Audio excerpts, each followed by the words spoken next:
Today I'm at Kwantlen Pizza out in Surrey. This is Newton area. So we're trying a butter chicken donair. This seems good.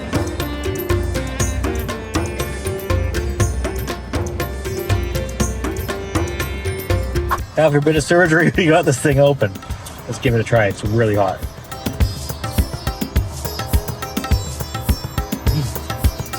Oh, it's so good. So inside you have your chicken, obviously, and you can see some onions in there, and there's bell peppers. So chicken, onion, peppers. Really oniony, saucy. Look at that. It's like full on onions. It's not focusing. It's trying, but it can't do it. Hey, we're too close. Cinematic mode, Apple. Come on, it's supposed to work. Decently spicy, not like overly hot.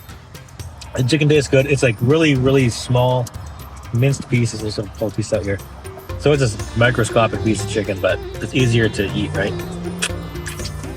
$10.99. I think this is worth it.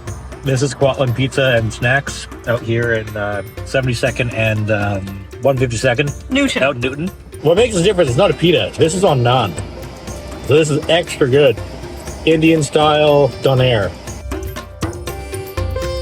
Try it out. Worth it. YouTube thinks you'll like this video over here next.